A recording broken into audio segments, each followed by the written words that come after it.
Court case ಅಷ್ಟೇ. ಕೋರ್ಟಲ್ಲಿ ನಾನು ಕೊಡ್ಬೇಕಾದ ದುಡ್ಡೆಲ್ಲ ಕಟ್ಬಿಟ್ಟೆ. ಕೋರ್ಟ್ ದುಡ್ಡು ಕಟ್ಬಿಟ್ಟೆ.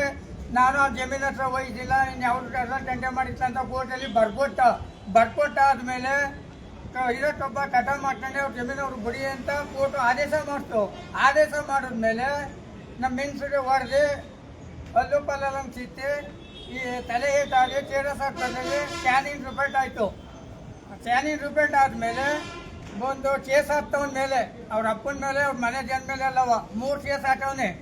ಒಂದು ಜಾರಿ ಕೇಸು. ಆ ಜಾರಿ ಕೇಸಲ್ಲಿ ಮುನ್ಸಿಪರು ಈ ಚೆತ್ಪಂದಿರು ಹೋಯ್ತಲ್ಲ ಅಂತ ಬರ್ಕೊಡು ಅಂತ ಅವ್ರ ತಂದೆನೂ ತಮ್ಮನ್ನು ಕೇಳಿದ್ರು. ಇವರು ಬರ್ಕೊಡ್ಲಿಲ್ಲ ದೇಶದಿಂದ 1 ತಿಂಗಳು ಕಸ್ಟಡಿ ಅಂತ ಒಳಗಡೆ ಇದು ಮಾಡೋರೆ. ಅದ್ರ ಮೇಲೆ ಹೈಕೋರ್ಟ್ ಅಪೀಲ್ ಹೋದವನೆ ನನ್ನ ಸ್ಟೇ ಕೊಡಿ ಅಂತ. ಆ ಸ್ಟೇದು ನಾನು ಕೋರ್ಟ್ ಹಾಕವನೆ ಲೈರ್ ಇಟ್ಕೊಂಡು ಹಾಕವನೆ. ಆಮೇಲೆ ಇನ್ನೊಂದು ಕೋರ್ಟಲ್ಲಿ ಆಡಳಿತ ನಂದೆಲ್ಲ ಆದಮೇಲೆ ಈಗೊಂದು ತಿಂಗಳಲ್ಲಿ TV9 ಕಟ್ಟೋಗಿದೆ. ನಾನು ಅವತ್ತು ಗಲಾಟೆಯ ತೊಡೆ ಕಟ್ಟಿ ನಮ್ಮೆಲ್ಲ ಗಲಾಟೆ ಮಾಡೋನೆ. ಅದನ್ನು ವಿಡಿಯೋ ಮಾಡ್ಸೋನೆ. ಈ TV ಸಾಂಬರ್ದೊಂದು ಭಾಸ್ಕರ್ ಏನಾಗಿದ್ದಾರೆ ಭಾಸ್ಕರ್ ಇಲ್ಲಿ? ಭಾಸ್ಕರ್ ಅವ್ರು ಏನಾಗಿದ್ದಾರೆ ಅವ್ರು ಹೇಳಿ. ಭಾಸ್ಕರ್ ಅವ್ರು ಅವನು ಸರ್ವೆ ಆದವನೇ, ತಾಲೂಕು ಸರ್ವೆ ಆಫೀಸರ್. ಇವ್ರು ಹೇಳ್ತಾರ ಕತೆ. ಒಬ್ಬ ತಾಲೂಕು ಸರ್ವೆ ಆಫೀಸರು ಅಫಿಷಿಯಲ್ ಗಳಾಗಿದ್ಕೊಂಡು ಸರ್ವೆ ಮೆನ್ ನೋಡಿ, ಒಬ್ಬ ಮೇನ್ ಆಫೀಸರು AC ಕೆಳಗಡೆ ಬರ್ತಾ ಇರ್ತಕ್ಕಂಥ ಒಬ್ಬ ಸುಪೀರಿಯಂಟ್ ಅಧಿಕಾರಿಗಳು ಈ ರೀತಿ ಕೆಲಸ ಮಾಡ್ತಾರೆ. ಇವರು ತುಂಬಾ ನೊಂದ್ಕೊಂಡು ಇವತ್ತು ನಾವು ಒಂದು ದಿಢೀರ್ನ ನಾವಿಲ್ಲಿ ಸಿಕ್ಕಿದ್ವಿ. ನಮ್ಗೆ ಅವರ ಒಂದು ಅಹವಾಲನ್ನ ಕೊಟ್ಟಿದ್ದಾರೆ. ಏನಾಗತ್ತೆ ಮುಂದಿನ ದಿನಗಳಲ್ಲಿ ಇಂಥ ನೊಂದವರ ಪರವಾಗಿ KRS ಪಾರ್ಟಿ ಯಾವತ್ತೂ ರಾಜ್ಯದಲ್ಲಿ ತಮ್ಮ ಪರವಾಗಿರುತ್ತೆ. ತುಂಬಾ ಸಾಕಷ್ಟು ಜನ ಸಾರ್ವಜನಿಕರು ಭಾಸ್ಕರ್ ಅವ್ರ ಮೇಲೆ ಒಂದು ಕೇಸ್ ಇಲ್ಲ, 100 ಕೇಸ್ಗಳಿದೆ. ಹಿಂದೆ ಏನ್ ಮಾಡಿದಾರೋ ಏನ್ ತಗೊಂಡಿದಾರೋ ನಮಗೆ ಗೊತ್ತಿಲ್ಲ. ಆದ್ರೆ ಅವ್ರು ಮಾಡಿದ್ದೆಲ್ಲ ಬರೀ ಕೋರ್ಟ್ಗೆ ಹೋಗುವಂತದ್ದೇ. ಬರೀ ಕೋರ್ಟ್ಗೆ ಹೋಗಿ ಬಗೆಹರಿಸ್ಕೊಳ್ಳಿ ಕೇಳ್ತಾರೆ.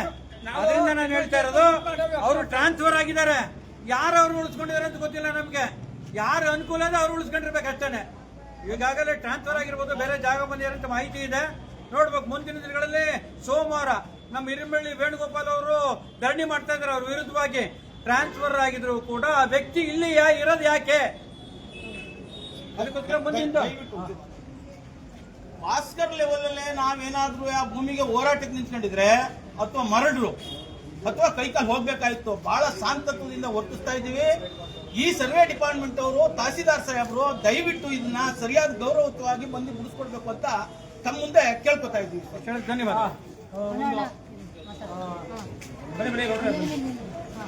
ನಮಸ್ಕಾರ ಬಂಧುಗಳೇ.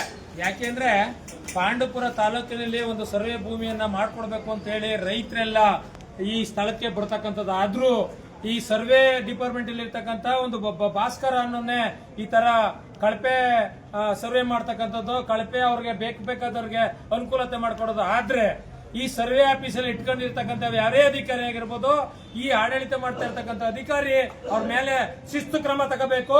ಒಂದು. ಎರಡನೇದು, ಇಲ್ಲಿ ಆಡಳಿತ ಮಾಡ್ತಾ ಇರ್ತಕ್ಕಂಥ ನಮ್ಮ ಕ್ಷೇತ್ರದ MLA ಆಗಿರ್ತಕ್ಕಂಥವ್ರು ದರ್ಶನ್ ಪುಟ್ಟಣ್ಣಯ್ಯವರು ಇದ್ರ ಮೇಲೆ ಕ್ರಮ ತಗೋಬೇಕು. ಯಾಕೆಂದ್ರೆ ಈ ಆಫೀಸ್ ಹೆಸರು, MLA ಹೆಸರು ಬರ್ತಕ್ಕಂಥದ್ದು, ಕೆಟ್ಟ ಹೆಸರು ದೂರ ತರ್ತಕ್ಕಂಥದ್ದು. ಇಡೀ ಜನ ಹೇಳ್ತಾ ಇದೆ ಭಾಸ್ಕರ್ ಮಾಡ್ತಾ ಇರ್ತಕ್ಕಂಥ ಸರ್ವೆಯಲ್ಲಿ ಬರೀ ಮೋಸ ನಡೀತಾ ಇದೆ. ಇದು ಅವ್ರ ಭೂಮಿಗೆ ಇವ್ರದ್ದೇ ತಾಕೋದು, ಇವ್ರ ಭೂಮಿ ಅಳತೆಯನ್ನು ಅವ್ರಿಗೆ ತೋರ್ತಕ್ಕಂಥದ್ದು, ಇವ್ರದೇ ಸ್ವತಂತ್ರ ಆಡಳಿತವನ್ನ ಕೊಡ್ತಾ ಇರ್ತಕ್ಕಂಥದ್ದು ಕಾಣ್ ಬರ್ತಾ ಇದೆ ಅಂತ ಹೇಳಿ ಇವತ್ತು ಸುಮಾರು ರೈತರು ಹೇಳ್ತಾ ಇರ್ತಕ್ಕಂಥದ್ದು. ನಮ್ದೇ ಅದೇ ತರನೇ ಸರ್ಕಾರಿ ಇರ್ತಕ್ಕಂಥ ಸರ್ವೆ ರಸ್ತೆ ಭೂಮಿಯನ್ನೇ ಸಹ ನಾನು ಲೋಕಾಯುಕ್ತಕ್ಕೆ ಅವ್ರ ಮೇಲೆ ದೂರು ಪಟ್ಟಿರ್ತಕ್ಕಂಥದ್ದಾಗಿದೆ. ಯಾಕೆಂದ್ರೆ ಅವ್ರು ಮಾಡ್ತಕ್ಕಂಥ ಅನ್ಯಾಯಗಳನ್ನ ನಾವಾದ್ರೂ ಸಹಿಸ್ಕೊಂಡಿದ್ದು. ಆದ್ರೆ ಇವತ್ತು ಬಹಳ ಜನ ಅವ್ರ ಕಾನೂನು ರೀತಿ ಗೊತ್ತಿರ್ತಕ್ಕಂಥವ್ರನ್ನ ಎಷ್ಟು ಇವರು ವಿಳಂಬ ಮಾಡಿ ಅವ್ರನ್ನ ಕೇಸ್ ಹೋಗುವಂತದ್ದು ದುರ್ಬಳಕೆ ಮಾಡ್ಕೊತಾ ಇದ್ದಾರೆ. ದಯವಿಟ್ಟು MLA ಇದ್ರ ಮೇಲೆ ಕ್ರಮ ತಗೊಂಡು, MLA ದೂರ ಹೋಗಿದೆ ಇದು. ಇದಾಗಿ ಸುಮಾರು MLA ದೂರ ಹೋಗಿ MLA ಇರ್ತಕ್ಕಂಥದ್ದು ನ್ಯಾಯಬದ್ಧವಾಗಿ ಕೆಲಸ ಮಾಡಬೇಕು ಅಂತ ಒಂದು ಅರೇಂಜ್ ಕೊಟ್ಟಿದ್ದಾರೆ. ಅದಲ್ಲದೆ ಲೋಕಾಯುಕ್ತರು ಸಹ ಒಂದು ದೂರನ್ನು ಅವ್ರು ಕೊಟ್ಟಿರ್ತಕ್ಕಂಥದ್ದಾಗಿದೆ. ನೀನ್ ಇನ್ನೊಂದ್ಸಾರಿ ಇಷ್ಟೆಲ್ಲ ಕೇಸ್ ಆಗಿದೆ, ನಿನ್ ಮೇಲೆ ಕ್ರಮ ತಗೋಬೇಕು ಅಂತ. ಆದ್ರೂ ಸಹ ಯಾವ MLA ಹೇಳ್ತಾ ಇದಾರೋ, ಯಾವ MP ಹೇಳ್ತಾ ಇದಾರೋ, ಯಾರ ಆಡಳಿತ ಅಧಿಕಾರಿ ಹೇಳ್ತಾ ಇದಾರೋ ಗೊತ್ತಿಲ್ಲ. ಅದು ಈ ಸ್ಥಳದಲ್ಲಿ ಅವ್ರೆ ಅಂದ್ರೆ ಅವ್ರು ಎಷ್ಟು ವರ್ಷದಿಂದ ಇದ್ದಾರೆ, ಯಾಕಾಗಿ ಉಳಿಸ್ಕೊಂಡಿದ್ದಾರೆ, ಅವನಿಂದ ಏನಾರು ಕಮಿಷನ್ಗಳು ಜಾಸ್ತಿ ಬರ್ತಾ ಇದೆಯಾ, ಇದೆಲ್ಲನೂ ತನಿಖೆ ಮಾಡಬೇಕು. ದಯವಿಟ್ಟು ಅವ್ರ ಮೇಲೆ ಆಕ್ಷನ್ ತಗೊಳ್ಳೋಂಥದ್ದು ಈ ಆಡಳಿತ ಮಾಡಬೇಕು ಅಂತ ಹೇಳಿ ಈ ಮೂಲಕ ನಾನು ಒತ್ತಾಯ ಕೊಡ್ತೇನೆ. ಎನ್ಕ್ವೈರಿಗೆ ಆರ್ಡರ್ ಮಾಡ್ಲಿ. ಎಂಕ್ವೈರಿಗೆ ಆರ್ಡರ್ ಮಾಡ್ಲಿ, ನಮಗ್ ನೋಟಿಸ್ ಕಳಿಸ್ಲಿ, ನಾವು ಬಂದು ಫೇಸ್ ಮಾಡ್ತೀವಿ. ಎಂಕ್ವೈರಿಗೆ ಆರ್ಡರ್ ಮಾಡ್ಬೇಕು ಅಂತ ತಮ್ಮಲ್ಲಿ ಈ ಮುಖಾಂತರ ತಹಸೀಲ್ದಾರ್ ಸಾಹೇಬ್ರಿಗೆ ನಾವು ಒತ್ತಾಯ ಮಾಡ್ತಾ ಇದೀವಿ. ಜೊತೆಗೆ ಯಾರಿಗೆ ಅವ್ರ ಹೆಸರೇನು ಭಾಸ್ಕರ್ ಅವ್ರಿಗೆ ಈ ಟೈಮಲ್ಲಿ ನಮ್ ಕಡೆಯಿಂದ ಧಿಕ್ಕಾರ ಇದೆ. ನಮ್ಮ ಮನೇನ ಹಾಳು ಮಾಡೋ ತರ ಬಂದು ನಿಲ್ಲಿಸಿ ಬಿಟ್ಟಿದ್ದಾನೆ ಅವನು. ನಮ್ ಕಡೆಯಿಂದ ಧಿಕ್ಕಾರ ಇದೆ. ಧಿಕ್ಕಾರ ಧಿಕ್ಕಾರ ಧಿಕ್ಕಾರ. ಹಲೋ ಭಾರತ್ ಮಾತಾ ಕಿ ಭಾಸ್ಕರ್ ಅವರಿಗೆ KRS ಪಕ್ಷಕ್ಕೆ